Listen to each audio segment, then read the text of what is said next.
لله نحمده ونستعينه ونؤمن به ونتوكل عليه ونعوذ بالله من شرور أنفسنا ومن سيئات أعمالنا من يهده الله فلا مضل له ومن يضلل فلا هادي له وأشهد أن لا إله إلا الله وحده لا شريك له وأشهد أن محمدا عبده ورسوله أرسله بالهدى ودين الحق ليظهره على الدين كله ولو كره المشركون اللهم صل على محمد وعلى آل محمد كما صليت على إبراهيم وعلى آل إبراهيم وبارك على محمد وعلى آل محمد كما باركت على إبراهيم وعلى آل إبراهيم إنك حميد مجيد أما بعد فإن خير الحديث كتاب الله وخير الهدي هدي محمد صلى الله عليه وسلم وشر الأمور محدثاتها وكل محدثة بدعة وكل بدعة ضلالة وكل ضلالة في النار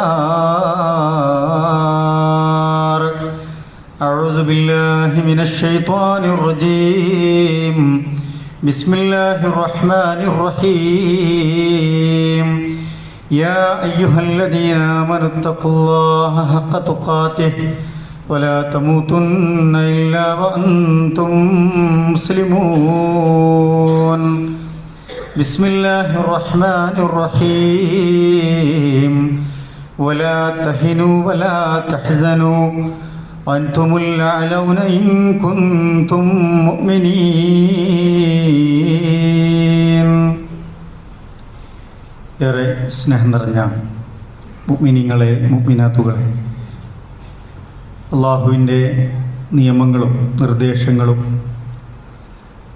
ഹബീബായ റസൂലുള്ളാഹി സല്ലല്ലാഹു അലൈഹി വസല്ലമയുടെ ജീവിത ഉപദേശങ്ങളുമൊക്കെ നമ്മൾ ജീവിക്കുന്ന, നമ്മൾ ഇടപെടുന്ന ഓരോ സന്ദർഭങ്ങളിലും സൂക്ഷ്മത പുലർത്തി തഖ്വയുള്ളവരായി മാറണമെന്ന് എന്നോടും നിങ്ങളോടുമായി ഓർമ്മപ്പെടുത്തുകയാണ്, വസിയ്യത്ത് ചെയ്യുകയാണ്. പരിശുദ്ധ റമളാനിൻ്റെ ആദ്യ പകുതിയും നമ്മളിൽ നിന്ന് വിട പറഞ്ഞു കഴിയുകയാണ്. ഈ സന്ദർഭത്തിൽ റമളാൻ തുടങ്ങുന്നതിന് മുമ്പ് നമ്മൾ പ്ലാൻ ചെയ്ത കാര്യങ്ങളൊക്കെ നമുക്ക് പൂർത്തീകരിക്കാൻ സാധിച്ചിട്ടുണ്ടോ എന്നും, പരിശുദ്ധ ഖുർആനുമായും ദാനധർമ്മങ്ങളുമായും ഇബാദത്തുകളുമായും ഒക്കെ നമ്മൾ എത്രമാത്രം സജീവമായി എന്നതൊക്കെ പുനഃപരിശോധിക്കേണ്ട സന്ദർഭമാണ്. എന്തെങ്കിലും പോരായ്മകൾ നമ്മുടെ ഭാഗത്തുനിന്ന് സംഭവിച്ചു പോയിട്ടുണ്ട് എങ്കിൽ ഇസ്തിഗ്ഫാറോടുകൂടി, തൗബയോടുകൂടി അത് പരിഹരിക്കേണ്ട മണിക്കൂറുകളാണ് കഴിഞ്ഞു പോകുന്നത്. ആ നിലക്ക് നമ്മുടെ ഒരു ശ്രദ്ധയും ജാഗ്രതയും ആ വിഷയത്തിൽ ഉണ്ടാകണമേ എന്ന് ആമുഖമായി ഓർമ്മപ്പെടുത്തുകയാണ്. അല്ലാഹു സുബ്ഹാനഹു വ തആല നമ്മുടെ എല്ലാ സൽക്കർമ്മങ്ങളും നമ്മളിൽ നിന്ന് സ്വീകരിച്ച് അനുഗ്രഹിക്കുമാറാവട്ടെ. ഇസ്ലാമിക ചരിത്രത്തിലെ അതിപ്രധാനപ്പെട്ട ഒരു സുദിനമാണ് റമളാൻ 17 എന്ന് പറയുന്നത്. യൗമുൽ ഫുർഖാൻ, സത്യവും അസത്യവും വിവേചിക്കപ്പെട്ട ഒരു ദിനമെന്നാണ് പരിശുദ്ധ ഖുർആൻ അതിനെ വിശേഷിപ്പിച്ചിട്ടുള്ളത്. ഹിജ്റ 2-ാം വർഷം റമളാൻ 17 മദീനക്ക് തെക്ക് പടിഞ്ഞാറ് ഭാഗത്തുള്ള ഏകദേശം 160 കിലോമീറ്റർ അകലെയുള്ള ബദർ എന്ന താഴ്വരയിൽ വെച്ച് റസൂലുള്ളാഹി സ്വല്ലല്ലാഹു അലൈഹി വസല്ലമയും സഹാബത്തും ശത്രുക്കളുമായി ഏറ്റുമുട്ടി വിജയം വരിച്ച ചരിത്രത്തിൽ തുല്യതയില്ലാത്ത ഒരു ഐതിഹാസികമായ ദിനമാണ് യഥാർത്ഥത്തിൽ ബദർ ദിനമെന്ന് പറയുന്നത്. ബദർ യുദ്ധം ഇസ്ലാമിക ചരിത്രത്തിൽ എന്തുകൊണ്ടാണ് പ്രസക്തമാകുന്നത്? അള്ളാഹുവിൻ്റെ ഇടപെടലുകൾ നേരിട്ടുണ്ടായ ഒരുപാട് സന്ദർഭങ്ങളെ ബദർ യുദ്ധവുമായി ബന്ധപ്പെടുത്തി പരിശുദ്ധ ഖുർആനും റസൂൽ സല്ലല്ലാഹു അലൈഹി വസല്ലമയും നമ്മളെ പഠിപ്പിക്കുന്നുണ്ട്. മുസ്ലിം ഉമ്മത്തിന് മുന്നോട്ട് പോകാനുള്ള ഒരുപാട് ഇബറത്തുകൾ, ഗുണപാഠങ്ങൾ ബദർ വിജയത്തിലുണ്ട് എന്ന് ഇസ്ലാമിക ചരിത്രം നമുക്ക് പറഞ്ഞു തരുന്നുണ്ട്. ഖുർആൻ ആ സംഭവത്തെ സൂറത്ത് ആലു ഇമ്രാനിലെ 13-ാമത്തെ വചനത്തിൽ നമ്മളെ പഠിപ്പിക്കുന്നു. ഖുർആൻ പറയുന്നു, ഖദ് കാന ലക്കും ആയത്തുൻ ഫീ ഫിഅതൈനിൽ തഖതാ.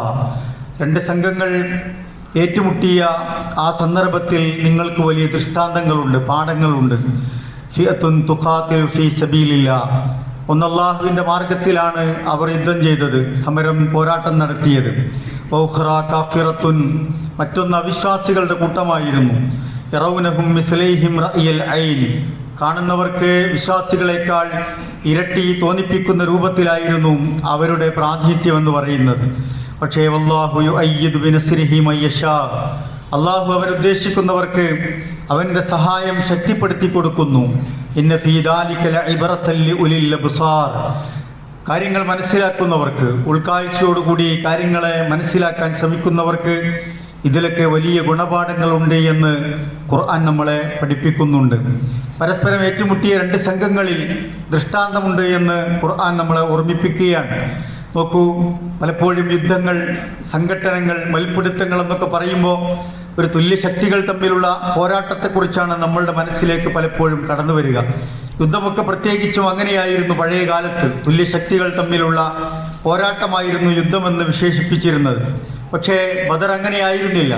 നിരായുധരും എണ്ണത്തിലും വണ്ണത്തിലുമൊക്കെ ഏറെ കുറവുള്ള ഒരു സംഘവുമായുള്ള ഏകപക്ഷീയമായ ഏറ്റുമുട്ടലായിരുന്നു യഥാർത്ഥത്തിൽ ബദറിൽ സംഭവിച്ചത്.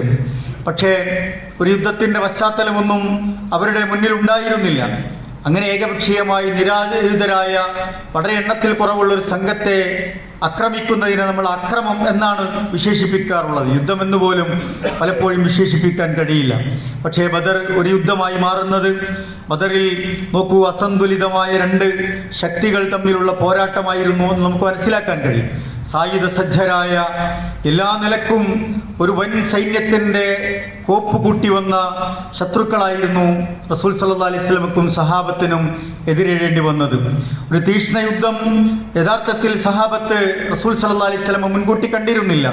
മുസ്ലിങ്ങളുടെ സ്വത്തുക്കളൊക്കെ നിരന്തരമായി കണ്ടുകെട്ടുകയും കൊള്ളയടിക്കുകയും അവരുടെ മേൽ ഉപദ്രവം നടത്തുകയും അവരെ നിരന്തരമായി പീഡിപ്പിക്കുകയും മക്കയിൽ നിന്ന് മുസ്ലിങ്ങളെ ആട്ടിപ്പായിക്കുകയും അവരുടെ സ്വത്തുക്കൾ അപഹരിക്കുകയൊക്കെ ചെയ്ത ഒരു സംഘത്തോടുള്ള ഒരു എതിർപ്പ് പ്രകടിപ്പിക്കാനാണ് യഥാർത്ഥത്തിൽ റസൂലുള്ളാഹി സ്വല്ലല്ലാഹു അലൈഹി വസല്ലമയും അതുപോലെ തന്നെ സഹാബത്തും ഉദ്ദേശിച്ചത്.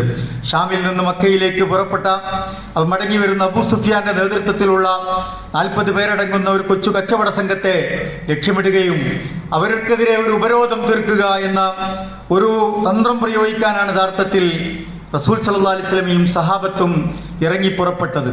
പക്ഷേ കച്ചവട സംഘത്തെ ആക്രമിക്കാൻ വരുന്നു എന്ന വാർത്ത അബൂ സുഫിയാൻ മക്കയിൽ അബൂജഹലിനെ അറിയിക്കുകയാണ്. കച്ചവട സംഘത്തെ സംരക്ഷിക്കാനെന്ന നിലക്കും മുഹമ്മദ് നബി സല്ലല്ലാഹു അലൈഹി വസല്ലമയും സംഘത്തെയും പരാജയപ്പെടുത്തുക എന്ന നിലക്കും അബൂജഹലും സംഘവും ആയിരക്കണക്കിന് ആളുകളെയും കൂട്ടി ഒരുപാട് ഒട്ടകവും കുതിരയും ആയുധങ്ങളുമായി വളരെ യുദ്ധത്തിനുള്ള എല്ലാ നിലക്കുമുള്ള തയ്യാറെടുപ്പോടുകൂടി അവിടേക്ക് കടന്നു വരികയാണ്. കച്ചവട സംഘം മറ്റൊരു വഴിയിലൂടെ രക്ഷപ്പെടുകയായിരുന്നു. അവസാനം ഈ പടയാളികളുമായി എത്തിയ ഖുറൈശി കൂട്ടത്തെ ബദറിൽ വെച്ച് പ്രതിരോധിക്കുകയും അവരുമായി ഏറ്റുമുട്ടുകയും ചെയ്യേണ്ട ചില അനിവാര്യതകൾ റസൂൽ സല്ലല്ലാഹു അലൈഹി വസല്ലമക്കും സഹാബത്തിനും വന്നു ചേരുകയായിരുന്നു എന്ന് ബദർ പഠിക്കുന്ന ആർക്കും ബോധ്യപ്പെടും.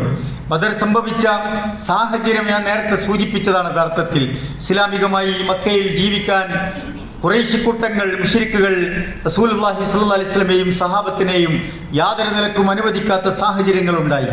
മുസ്ലിങ്ങളുടെ സ്വത്തുക്കൾ കണ്ടുകെട്ടുകയും അവരെ നാടുകടത്തുകയും ചെയ്യുന്ന സാഹചര്യങ്ങൾ ഉണ്ടായി. പലരെയും ഒറ്റക്കും കൂട്ടായുമൊക്കെ അതിക്രൂരമായി മർദ്ദിക്കുന്ന സാഹചര്യങ്ങൾ ഉണ്ടായി. നിരന്തരമായ പീഡനങ്ങൾ അവർക്ക് മേൽ മർദ്ദിക്കുന്ന തരത്തിലുള്ള സാഹചര്യങ്ങൾക്ക് അവർ സാക്ഷ്യം വഹിച്ചു. മനുഷ്യർക്ക് നന്മ നൽകുന്ന ഒരു വിശ്വാസം, ഒരു ആദർശത്തെ, പരിശുദ്ധ ഖുർആന്റെ സന്ദേശത്തെ അവിടെ വളരാനോ പ്രചരിപ്പിക്കാനോ പ്രബോധനം ചെയ്യാനോ സാധ്യമാകാത്ത തരത്തിൽ അവരെ ബുദ്ധിമുട്ടിക്കുന്ന സാഹചര്യങ്ങൾ ഉണ്ടായി. ഇതിന്റെയൊക്കെ പരിണിത ഫലമായാണ് യഥാർത്ഥത്തിൽ ബദർ അത്ര ദുസ്സഹമായ ജീവിതത്തിന്റെ ഒരു സാഹചര്യം സൃഷ്ടിക്കപ്പെട്ടപ്പോഴാണ് ബദറിനുള്ള ഒരു അനുമതി അള്ളാഹു നൽകുന്നത് എന്ന് നമുക്ക് കാണാൻ കഴിയും. റസൂൽ സല്ലല്ലാഹു അലൈഹി വസല്ലം നോക്കൂ, ലാ ഇലാഹ ഇല്ലല്ലാഹ് എന്ന് പ്രഖ്യാപിച്ചപ്പോൾ അതിന്റെ പ്രബോധന പ്രവർത്തനങ്ങൾ ആരംഭിച്ചപ്പോൾ മക്കയിൽ, മദീനയിൽ എന്താണ് യഥാർത്ഥത്തിൽ സംഭവിച്ചത്? ആരാധനകളിൽ ഏകദൈവ വിശ്വാസത്തെ ലാ ഇലാഹ ഇല്ലല്ലാഹ് എന്ന കലിമത്ത് തൗഹീദിനെ അവർ ഊട്ടിയുറപ്പിച്ചു. സത്യവും അസത്യവുമൊക്കെ അവർക്കിടയിൽ വേർതിരിച്ച് പഠിപ്പിച്ചു. അവർക്കിടയിൽ ഉണ്ടായിരുന്ന അസമത്വത്തെക്കുറിച്ച് ഗൗരവത്തിൽ താക്കീത് നൽകി. അവരെ ഉടമയും അടിമയും തമ്മിലുള്ള ഉച്ചനീചത്വങ്ങൾ ഉണ്ടായി. അവിടുത്തെ ഇന്ന് നമ്മുടെ നാട്ടിലൊക്കെ കാണുന്നത് പോലെയുള്ള സവർണ മേധാവിത്വം പോലെയുള്ള പ്രമാണിമാരുടെ മേധാവിത്വത്തെക്കുറിച്ചുള്ള ചർച്ചകൾ ഉണ്ടായിരുന്നു. അല്ലാത്തവരൊക്കെ നിന്ദിക്കപ്പെടേണ്ടവരും പീഡിപ്പിക്കപ്പെടേണ്ടവരും കറുത്ത വർഗക്കാരും അടിമകളുമൊക്കെയാണ് എന്ന തരത്തിലുള്ള അസമത്വം അവർക്കിടയിൽ വലിയ തോതിൽ വേരൂന്നിയിരുന്നു. ആ അസമത്വം ഇല്ലാതാക്കാൻ റസൂൽ സല്ലല്ലാഹു അലൈഹി വസല്ലം പരിശ്രമിച്ചു. ഒരു ചീർപ്പിന്റെ പല്ലുകൾ പോലെ നിങ്ങൾ സഹോദരങ്ങളായി നിൽക്കുക എന്ന വലിയ സ്നേഹത്തിന്റെ, സഹിഷ്ണുതയുടെ, സാഹോദര്യത്തിന്റെ വലിയ പാഠങ്ങൾ ഹബീബായ റസൂലുള്ളാഹി സ്വല്ലല്ലാഹു അലൈഹി വസല്ലം അവർക്ക് പകർന്നു നൽകി. സ്വദേശിയെന്നോ വിദേശിയെന്നോ ദരിദ്രനെന്നോ പണക്കാരനെന്നോ കറുത്തവനെന്നോ വെളുത്തവനെന്നോ വ്യത്യാസങ്ങളില്ലാതെ അവർക്കിടയിൽ ഒരുപോലെ ജീവിക്കാൻ, തോളോട് തോളുരുമ്മി ഒരു സ്വഫിൽ നിന്ന് നമസ്കരിക്കാൻ പാകപ്പെടുന്ന രൂപത്തിൽ അവരെ റസൂൽ സല്ലല്ലാഹു അലൈഹി വസല്ലം വളർത്തിയെടുത്തു. ബിലാൽ റളിയല്ലാഹു അൻഹുവിന്റെ കൂടെ റസൂൽ സല്ലല്ലാഹു അലൈഹി വസല്ലം ഒരിക്കൽ ഇരിക്കുന്നു. അബൂജഹലും കൂട്ടരും അത് കണ്ട് ചോദിക്കുന്നുണ്ട്, ഇത്രമേൽ നീചനായ, അടിമയാക്കപ്പെട്ട, ഒരിക്കലും ഞങ്ങൾക്ക് അംഗീകരിക്കാൻ കഴിയാത്ത ഒരടിമയായ മനുഷ്യന്റെ കൂടെയാണോ താങ്കൾ ഒരു പ്രവാചകനായിരിക്കുന്നത്? അത്തരം ഒരു പ്രവാചകനെ ഞങ്ങൾക്ക് അംഗീകരിക്കാൻ കഴിയില്ല എന്ന് അദ്ദേഹം റസൂലിനോട് പറയുന്നുണ്ട്. നോക്കൂ, സ്ത്രീകളുടെ അവകാശങ്ങൾ, ജീവിക്കാൻ പോലും അവകാശം നിഷേധിക്കപ്പെട്ട സ്ത്രീ സമൂഹത്തിന്റെ അവകാശങ്ങളെ തിരിച്ചുപിടിക്കാനുള്ള പ്രതിരോധ മാർഗങ്ങളെ കുറിച്ചാണ് റസൂൽ സല്ലല്ലാഹു അലൈഹി വസല്ലം മക്കയിൽ ഉത്ബോധനം നടത്തിയത്. ഹലാലുകളെ റസൂൽ സല്ലല്ലാഹു അലൈഹി വസല്ലം സ്ഥാപിച്ചെടുത്തു, ഹറാമുകളെ പാടെ നിഷേധിച്ചു, അവർക്കിടയിൽ പ്രബോധനം നടത്തി, അവരെ ഉത്ബുദ്ധരാക്കി. ഇതൊന്നും മക്കയിലെ ഖുറൈശികൾക്ക്, പ്രമാണി തറവാടുകൾ അവർക്ക് അധികാരത്തിന്റെ ചെങ്കോലുമായി പലരെയും പീഡിപ്പിക്കുകയും അസമത്വം സൃഷ്ടിക്കുകയും സ്ത്രീകളെ അവർക്കുള്ള അവകാശങ്ങൾ നിഷേധിച്ച് ഗോത്രമഹിമ കൊണ്ടും കലഹങ്ങൾ കൊണ്ടും പരസ്പരമുള്ള ശത്രുത കൊണ്ടുമൊക്കെ കഴിഞ്ഞുകൂടിയ ആ അറബിയിലെ ജനങ്ങൾക്ക് ഇതൊന്നും സഹിക്കുന്ന കാര്യങ്ങളായിരുന്നില്ല. അതുകൊണ്ട് അവർക്ക് ഇഷ്ടമായില്ല. അവർ റസൂലുള്ളാഹിന്റെ ഈ പ്രബോധന പ്രവർത്തനങ്ങളെ തടസ്സപ്പെടുത്തുകയായിരുന്നു. അവരുടെ തറവാടിത്തം നഷ്ടപ്പെടുമെന്ന് അവർ ഭയപ്പെട്ടു. അവരുടെ സാമ്പത്തികമായ മേൽക്കോയ്മകൾ നഷ്ടപ്പെടുമെന്ന് അവർ ഭയപ്പെട്ടു. അവരുടെ ഗോത്രമഹിമയെ അത് പാടെ ഇല്ലാതാക്കുമെന്ന് അവർ ഭയപ്പെട്ടു. പലിശയെ റസൂലുള്ളാഹ് ഇല്ലാതാക്കാനുള്ള തീരുമാനങ്ങൾ എടുത്തു. അവർക്കിടയിൽ മദ്യവും അതുപോലെ തന്നെ വ്യഭിചാരവും തുടങ്ങിയ വളരെ മ്ലേച്ഛമായ പ്രവർത്തനങ്ങളെ, ജീർണമായ എല്ലാ പ്രവർത്തനങ്ങൾക്കെതിരെയും റസൂലുള്ള പ്രതിരോധം തീർത്തു. അതുപോലെ തന്നെ അവർക്കിടയിൽ ഉണ്ടായിരുന്ന അധികാര തർക്കത്തിൽ യഥാർത്ഥത്തിൽ സേവനവും അതുപോലെ തന്നെ രാജ്യത്തിന്റെ ഗുണം നൽകുന്നവർക്കും നേതൃത്വം നൽകുന്ന സമ്പ്രദായങ്ങളെ റസൂൽ സല്ലല്ലാഹു അലൈഹി വസല്ലം തിരിച്ചു കൊണ്ടുവന്നു. ഇങ്ങനെയൊക്കെയുള്ള ഒരുപാട് കാര്യങ്ങൾ റസൂൽ സല്ലല്ലാഹു അലൈഹി വസല്ലം നേതൃത്വം കൊടുത്തതിന്റെ ഒരു പരിണിത ഫലമായാണ് യഥാർത്ഥത്തിൽ ബദർ നടക്കുന്നത് എന്ന് പ്രിയപ്പെട്ടവരെ നമുക്ക് മനസ്സിലാക്കാൻ കഴിയും. വർത്തമാനകാലത്ത് യുദ്ധങ്ങൾ എന്തിനാണ് നടക്കുന്നത്? അമേരിക്കയും ഇസ്രായേലും ഇറാനെതിരെ യുദ്ധം പ്രഖ്യാപിച്ചിരിക്കുന്നു. നേരത്തെ ഫലസ്തീനെ നിലംപരിശാക്കുന്ന സാഹചര്യങ്ങൾ ഉണ്ടായി. അതിനു മുമ്പ് ഇറാഖിനെതിരെയായിരുന്നു. അങ്ങനെ മുസ്ലിം ഉമ്മത്ത് നിലനിൽക്കുന്ന എല്ലായിടത്തും ആദർശ പ്രതിരോധം എന്ന പേരിലോ അതല്ല സാമ്പത്തിക സ്രോതസ്സുകൾ കൈക്കലാക്കണമെന്ന പേരിലോ സമാധാനം പുനഃസ്ഥാപിക്കണമെന്നൊക്കെ പേരിൽ നടക്കുന്ന യുദ്ധങ്ങളിൽ കാട്ടിക്കൂട്ടുന്ന വേണ്ടാത്തരങ്ങൾ എന്തൊക്കെയാണ്? യുദ്ധം നടക്കുമ്പോഴുള്ള മാനുഷികമായ, മാനവികമായ, മനുഷ്യത്വപരമായ ഒരു സമീപനങ്ങളും പാലിക്കാതെയാണ് ഇന്ന് നടക്കുന്ന യുദ്ധങ്ങൾ എന്ന് പറയുന്നത്. ഒരു സ്കൂളിൽ പഠിക്കുന്ന നൂറിലക്കണക്കിന് കുട്ടികൾക്ക് നേരെ ബോംബുകൾ വർഷിക്കുകയും മിസൈലുകൾ പതിപ്പിക്കുകയും വളരെ ക്രൂരമായി കൊല ചെയ്യുകയും ചെയ്യുന്ന മനുഷ്യർക്ക് എങ്ങനെയാണ് സമാധാനത്തിന്റെ വക്താക്കളാകാൻ കഴിയുക? വളരെ നീചമായ ശൈത്താനീയത്തിന്റെ പ്രവർത്തനങ്ങളാണ് ജൂത ക്രൈസ്തവ സയനിസ്റ്റ് ലോബികൾ പാശ്ചാത്യൻ മേഖലയിലൊക്കെ, പ്രത്യേകിച്ച് പശ്ചിമേഷ്യയിലൊക്കെ നടത്തിക്കൊണ്ടിരിക്കുന്നത് എന്ന് നമുക്ക് മനസ്സിലാക്കാൻ കഴിയും. പ്രിയപ്പെട്ടവരെ, നമ്മൾ ആത്മാർത്ഥമായി ദുആ ചെയ്യണം. അള്ളാഹുവിനോട് പ്രാർത്ഥിച്ചുകൊണ്ടേയിരിക്കുക.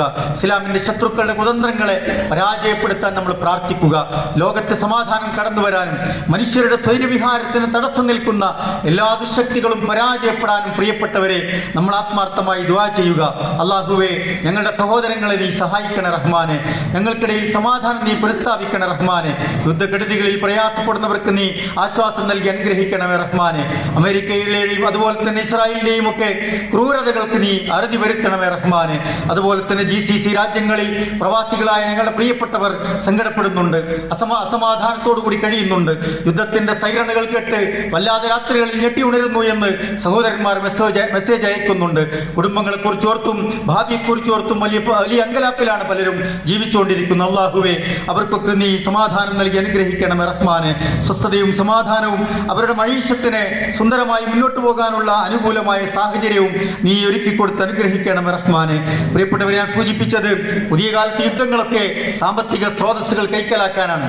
എണ്ണപ്പാടങ്ങൾക്ക് വേണ്ടിയോ സ്വർണ്ണ ഖനികൾക്ക് വേണ്ടിയോ ഭാവി സുരക്ഷിതമാക്കാനൊക്കെയുള്ള പോരാട്ടങ്ങളാണ് പലപ്പോഴും നടക്കാറുള്ളത്. ഇവിടെ റസൂൽ സല്ലല്ലാഹു അലൈഹി വസല്ലമ ബദർ സാധ്യമാക്കുന്നത് എന്തുകൊണ്ടാണ്? ഒരു സത്യത്തെ സ്ഥാപിച്ചെടുക്കാനാണ്, ധർമ്മപരമായ കാര്യങ്ങളെ നടപ്പിലാക്കാൻ വേണ്ടിയാണ്, സ്വസ്ഥമായ ജീവിതത്തിന്റെ പരിസരം ഒരുക്കാൻ വേണ്ടിയായിരുന്നു ബദർ നടന്നത് എന്ന് പ്രിയപ്പെട്ടവരെ നമുക്ക് മനസ്സിലാക്കാൻ കഴിയും. സമൂഹത്തിൽ നിലകൊണ്ടിരുന്ന സകല ജാഹിലിയ്യത്തിനോടും വേണ്ടാത്തരങ്ങളോടുമായിരുന്നു ബദർ എന്ന് നമ്മൾ മനസ്സിലാക്കുക. അതിനുവേണ്ടിയാണ് അവർ തക്ബീറുകൾ മുഴക്കിയത്. തൗഹീദും ശിർക്കുമൊക്കെ കൃത്യമായി വേർതിരിക്കപ്പെട്ട സംഭവം കൂടിയാണ് ബദറിന്റെ ചരിത്രം എന്നത് നമ്മൾ വിസ്മരിച്ചു പോകരുത്. മക്കയിലെ മുശ്രിക്കുകൾക്ക് അള്ളാഹുവിൽ വിശ്വാസമുണ്ടായിരുന്നോ? അല്ല, അവർ അള്ളാഹുവിൽ വിശ്വാസമില്ലാത്ത മക്കയിലെ മുശ്രിക്കുകൾ കാഫിറുകളായിരുന്നു, അള്ളാഹുവിൽ തീരെ വിശ്വാസമില്ലാത്തവരായിരുന്നു? അല്ലല്ലോ.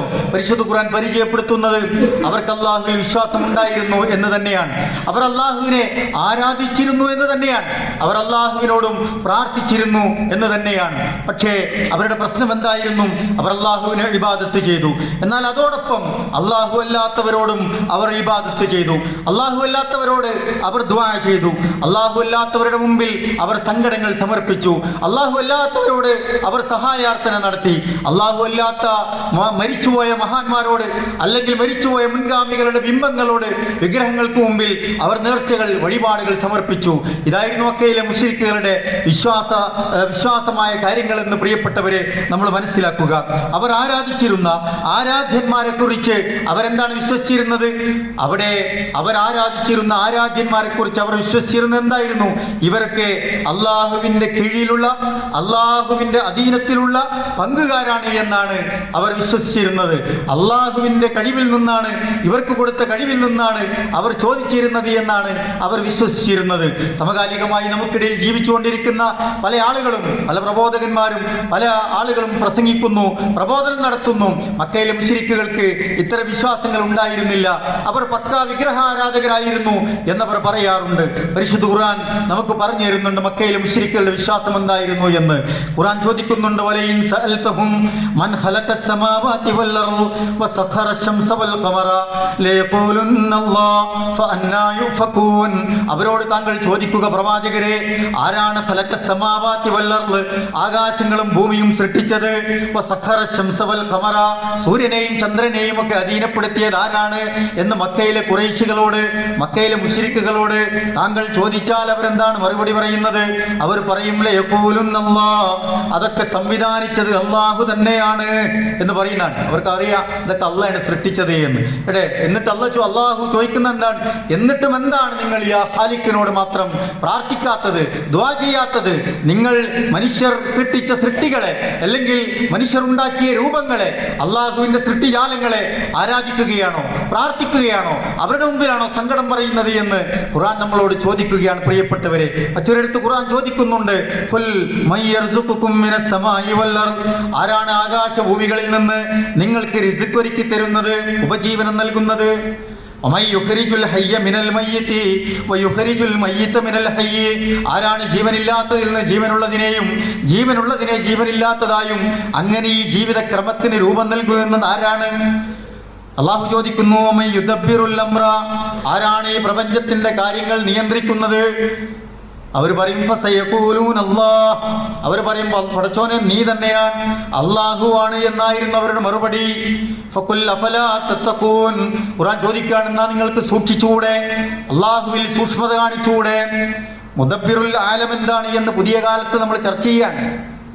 CM മടവൂരാണ് ലോകം നിയന്ത്രിക്കുന്നത് എന്ന് പറയുകയും അത് വിശ്വസിക്കുകയൊക്കെ ചെയ്യുന്ന ആളുകൾ ഉണ്ടാവുകയാണ്. മക്കയിലെ മുശ്രിക്കുകളോട് പോലും ചോദിച്ചാൽ വമൻ യുദബ്ബിറുൽ അംറ, ആരാണ് ഈ ലോകത്തിന്റെ കാര്യങ്ങൾ നിയന്ത്രിക്കുന്നത് എന്ന് ചോദിച്ചാൽ അവർ പോലും പറയും ഫസയഖൂലൂന അല്ലാഹ്, അല്ലാഹു ആണ് എന്നവർ ഉറച്ചു പറയും. നമുക്കിടയിൽ ആളുകൾക്കിടയിൽ വിശ്വാസം ഉണ്ടാകും, അതിൻ്റെ ഒരു ആവശ്യമില്ല എന്നാണ് ഖുർആൻ നമ്മളെ പഠിപ്പിക്കുന്നത്. മക്കയിലെ മുശ്രിക്കുകളുടെ വിശ്വാസത്തെ നമ്മൾ കൃത്യമായി പഠിക്കുക. അള്ളാഹു ചോദിക്കുന്നുണ്ട്. അവരോട് പറഞ്ഞത് എന്താണ്? വഖാല റബ്ബുക്കുദുഊനി വഖാല റബ്ബുക്കുമുദൂനി, നിങ്ങൾ എന്നോട് മാത്രം ദുആ ചെയ്യുക, അസ്തജിബ് ലക്കും, ഞാൻ നിങ്ങൾക്ക് ഉത്തരം നൽകാം. എന്നാൽ ചില ആളുകൾ എന്ത് ചെയ്തു? ഇന്നല്ലദീന യസ്തക്ബിറൂന അൻ ഇബാദത്തി, അള്ളാഹു വരാണ് എന്നോട് ഇബാദത്ത് ചെയ്യുന്നതിൽ ചിലർ കിബർ നടിച്ചു. സയദ്ഖുലൂന ജഹന്നമ ദാഖിരീൻ, അവർ നാളെ അള്ളാഹുവിന്റെ നരകത്തിൽ നിന്ദ്യരായി പ്രവേശിക്കുക തന്നെ ചെയ്യും. എന്നോട് ദുആ ചെയ്യാനും എന്നോട് ഇബാദത്ത് ചെയ്യാനുമാണ് അവരോട് കൽപ്പിച്ചത്. പക്ഷേ അവരെന്താ ചെയ്തത്? അവർ വിഗ്രഹങ്ങൾ ഉണ്ടാക്കി, മരിച്ചുപോയ മനുഷ്യരോട് പ്രാർത്ഥിച്ചു, മലക്കുകളോട്, ജിന്നുകളോട്, അള്ളാഹുവിന്റെ സൃഷ്ടി പ്രതിഭാസങ്ങളെ അവർ ദൈവങ്ങളായി, ദൈവത്തിന്റെ അവതാരങ്ങളായി, ദൈവത്തിന്റെ അധീനതയിലുള്ള വസ്തുക്കളായി, അതിനോട് പറഞ്ഞാൽ ദൈവത്തോട് പറയും, ദൈവത്തോട് അടുപ്പിക്കാനുള്ള സാഹചര്യങ്ങളായൊക്കെ അവർ മനസ്സിലാക്കി എന്നാണ് ഖുർആൻ നമ്മളെ പഠിപ്പിക്കുന്നത്. ഈ ഒരു വിശ്വാസ പ്രമാണത്തിനെതിരെ കൂടിയായിരുന്നു ബദർ നടന്നത് എന്ന് പ്രിയപ്പെട്ടവരെ നമ്മൾ മനസ്സിലാക്കേണ്ടതുണ്ട്. വിശ്വാസം അവിടെ ശരിയാക്കാൻ പ്രവാചകൻ പരിശ്രമിച്ചു. സാമൂഹ്യ അസമത്വങ്ങളും ജീർണതകളും അവകാശ നിഷേധങ്ങളും ഇല്ലാതാക്കാൻ പ്രവാചകൻ പരിശ്രമിച്ചു. വർത്തമാനകാലത്ത് ബദർ നമുക്ക് വലിയ പ്രചോദനവും ഊർജവുമാവുന്നത് എന്തുകൊണ്ടാണ്? ന്യൂനപക്ഷങ്ങൾ വേട്ടയാടപ്പെടുമ്പോൾ, അതുപോലെ തന്നെ അവർണരും സവർണരും തമ്മിലുള്ള മേധാവിത്വവാദങ്ങളൊക്കെ നമ്മുടെ നാട്ടിൽ പുനരാനയിക്കപ്പെടുമ്പോൾ അവിടെയാണ് ജയപരാജയങ്ങളുടെ യഥാർത്ഥ മാനദണ്ഡം എന്ന് പറയുന്നത്. ഭൗതികമായി ഇവിടുത്തെ സജ്ജീകരണങ്ങളല്ല, അധികാരത്തിന്റെ ഹുങ്കല്ല, യഥാർത്ഥ ദൈവവിശ്വാസവും സമ്പൂർണമായി അള്ളാഹുവിൽ നമുക്ക് സമർപ്പിക്കാൻ കഴിയുമ്പോൾ അള്ളാഹുവിന്റെ സഹായം ഉണ്ടാകുമെന്ന് ബദർ നമ്മൾ ഓർമ്മപ്പെടുത്തുകയാണ്. അതുകൊണ്ടാണ് ഖുർആൻ പറഞ്ഞത്, വലാ തഹിനൂ വലാ തഹ്സനൂ വഅൻതുമുൽ അലൗന ഇൻ കുൻതും മുഅ്മിനീൻ. നിങ്ങൾ എന്തിനാണ് സങ്കടപ്പെടുന്നത്? നിങ്ങൾ നിരാശപ്പെടണ്ട, നിങ്ങൾ വിഷമിക്കേണ്ടതില്ല. അൻതും അൽ അലൗൻ, നിങ്ങളാണ് ഉന്നതിയിലെത്തുക, നിങ്ങളാണ് മെച്ചപ്പെട്ടവർ, നിങ്ങളാണ് മേന്മയുള്ളവർ. ഇൻ കുൻതും മുഅ്മിനീൻ, നിങ്ങൾക്ക് യഥാർത്ഥത്തിൽ ഈമാൻ ഉണ്ടെങ്കിൽ, യഥാർത്ഥ അഖീദ നിങ്ങളുടെ കയ്യിലുണ്ടെങ്കിൽ, ലാ ഇലാഹ ഇല്ലല്ലാഹയോട് നിങ്ങൾ കൂറ് കാണിക്കുന്നുണ്ടെങ്കിൽ, അള്ളാഹുവിൽ പങ്കുകാരെ ഉണ്ടാക്കാതെ അള്ളാഹുവിന്റെ വിധി വിലക്കുകൾ അനുസരിച്ച് ദുനിയാവിൽ നിങ്ങൾ ജീവിക്കുന്നുണ്ടെങ്കിൽ, അള്ളാഹ് നിർദ്ദേശിച്ച പാഠങ്ങൾ അനുസരിച്ച് നിങ്ങൾ ജീവിക്കുന്നുണ്ടെങ്കിൽ, അൻതുമുൽ അലൗൻ ഇൻ കുൻതും മുഅ്മിനീൻ, നിങ്ങളാണ് ഏറ്റവും ഉന്നതർ എന്ന് ഖുർആൻ നമ്മൾ പഠിപ്പിക്കുകയാണ്. എന്തുകൊണ്ടാണ് ബദർ ജയിച്ചത്? അചഞ്ചലമായ ഈമാൻ അവർക്കുണ്ടായിരുന്നു. ഹബീബായ റസൂലുള്ളാഹി സ്വല്ലല്ലാഹി അലൈഹി വസല്ലമയുടെ അപാരമായ നേതൃത്വം ഉണ്ടായിരുന്നു. ആ റസൂലുള്ളാഹിന്റെ നേതൃത്വത്തെ അങ്ങേയറ്റം സ്നേഹത്തോടെ അനുസരിക്കുന്ന അനുയായികൾ ഉണ്ടായിരുന്നു. ആ അനുയായികൾക്കൊക്കെ ത്യാഗം ചെയ്യാനുള്ള സന്നദ്ധത ഉണ്ടായിരുന്നു.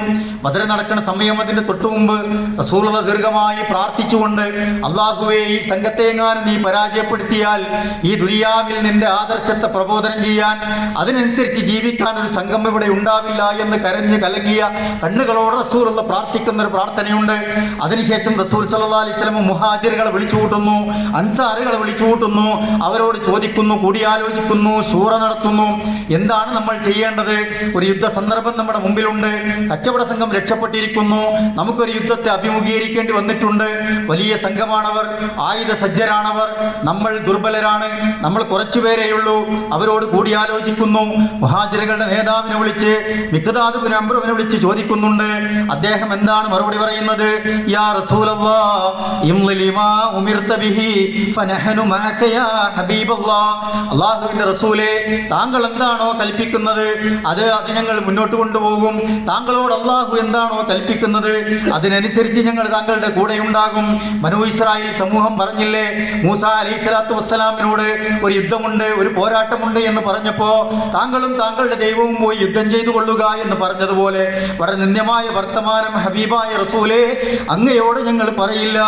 ഇന്നാ മഅകുമാ മുഖാതിലൂൻ, ഞങ്ങൾ അങ്ങയോടൊപ്പം സമരസജ്ജരായി പോരാട്ട ഭൂമിയിൽ ഒരേ സ്വഫിൽ അണിനിരന്നുകൊണ്ട് താങ്കളുടെ കൂടെ യുദ്ധത്തിനുണ്ടാകുമെന്ന് പ്രഖ്യാപിക്കുകയാണ്. മിഖ്ദാദ് ഇബ്നു അംർ റസൂലുള്ളാഹിന്റെ കൈപിടിച്ച് ബൈഅത്ത് നൽകുകയാണ്. മുഹാജിറുകൾ ബൈഅത്ത് ചെയ്യുകയാണ്. അൻസാരികളുടെ നേതാവിനെ വിളിച്ചു, സഅദ് ഇബ്നു മുആദ് റളിയല്ലാഹു തആല അൻഹുവിനെ വിളിക്കുന്നുണ്ട്. റസൂലുള്ളാഹി ഇതേ ചോദ്യങ്ങൾ ആവർത്തിക്കുന്നു. അദ്ദേഹം പറഞ്ഞു, റസൂലേ, താങ്കൾ ഞങ്ങളോട് തിരമാലകൾ ആർത്തലച്ചു വരുന്ന ഒരു സമുദ്രത്തിന്റെ നടുക്കടലിലേക്കാണ് എടുത്തു ചാടാൻ പറയുന്നത് എങ്കിൽ താങ്കളുടെ കൂടെ ഞങ്ങൾ അതിലേക്ക് ഊളിയിട്ട് ഇറങ്ങുക തന്നെ ചെയ്യും എന്ന് റസൂൽ സല്ലല്ലാഹു അലൈഹി വസല്ലമയോട് ഉറപ്പ് കൊടുക്കുകയാണ്. റസൂലുള്ളാഹിക്ക് വലിയ സന്തോഷമായി. അങ്ങനെയാണ് അവർ ബദറിലേക്ക് ഇറങ്ങുന്നത്.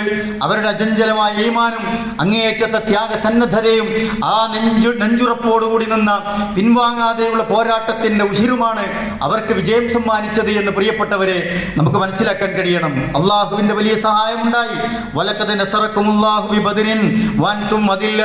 നിങ്ങൾ ദുർബലരായി പോകുന്ന സന്ദർഭത്തിൽ അള്ളാഹു ആയിരക്കണക്കിന് മലായിക്കത്തുകളെ ഇറക്കിയാണ് ബദറിൽ വലിയ സഹായം ചെയ്തത് എന്ന് ഖുർആൻ നമുക്ക് പറഞ്ഞു തരുന്നുണ്ട് പ്രിയപ്പെട്ടവരെ. അപ്പൊ നമ്മുടെ അഖീദ ശരിയാണോ? നമുക്ക് ഇഖ്ലാസ് ഉണ്ടോ? നമുക്ക് ഈമാൻ ഉണ്ടോ? അള്ളാഹുവിൽ തവക്കുൽ ചെയ്ത് മുന്നോട്ട് പോകാൻ നമ്മൾ തയ്യാറാണോ? നമ്മുടെ ഏത് പ്രതിസന്ധികളെയും വകഞ്ഞു മാറ്റി മുന്നോട്ട് പോകാൻ നമുക്ക് കഴിയും.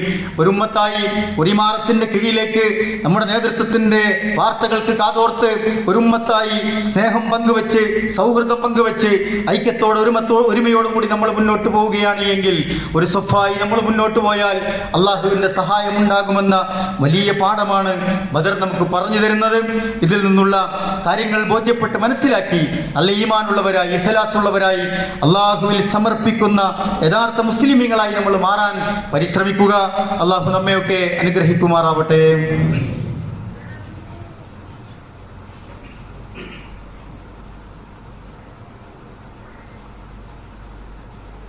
അൽഹംദുലില്ലാഹ് വസ്സലാത്തു വസ്സലാമു അലാ റസൂലില്ലാഹ് വഅലാ ആലിഹി വസഹ്ബിഹി അജ്മഈൻ. അമ്മാ ബഅദ്. അള്ളാഹുവിൻ്റെ നിയമനിർദ്ദേശങ്ങളെ സൂക്ഷിച്ച് ജീവിക്കണമെന്ന് ഒരിക്കൽ കൂടി ഓർമ്മപ്പെടുത്തുകയാണ്, വസിയത്ത് ചെയ്യുകയാണ്. പ്രിയപ്പെട്ടവരെ, ബദർ പുതിയ കാലത്തും ബദർ എന്ന് കേൾക്കുമ്പോൾ ഒരു ആവേശം നമുക്കുണ്ടാവുക സ്വാഭാവികമാണ്. പല നിലക്ക് ബദറിനെ ഉപയോഗപ്പെടുത്തുന്നവരുണ്ട്. ബദർ എന്ന് കേൾക്കുമ്പോൾ മുസ്ലിങ്ങളെക്കുറിച്ച് തീവ്രവാദികളാണ് എന്നൊക്കെ പ്രചരണം നടത്തുന്ന ഒരു കാലത്താണ് നമ്മൾ ജീവിക്കുന്നത്. ചില ആളുകൾ സായുധമായ ജിഹാദിന് തയ്യാറെടുക്കാൻ വേണ്ടി ബദറിനെ ഉപയോഗപ്പെടുത്തുകയോ ദുരുപയോഗപ്പെടുത്തുകയോ ഒക്കെ ചെയ്യുന്നത് നമുക്ക് കാണാൻ കഴിയും. വേറെ ചിലർക്ക് പരിശുദ്ധ റമദാൻ 17 വരുമ്പോൾ ബദരീങ്ങളുടെ പേരിൽ ഒരു ആണ്ട് നേർച്ചയ്ക്ക് വേണ്ടി അങ്ങനെ ഉപയോഗപ്പെടുത്തുന്ന ആളുകളുണ്ട്.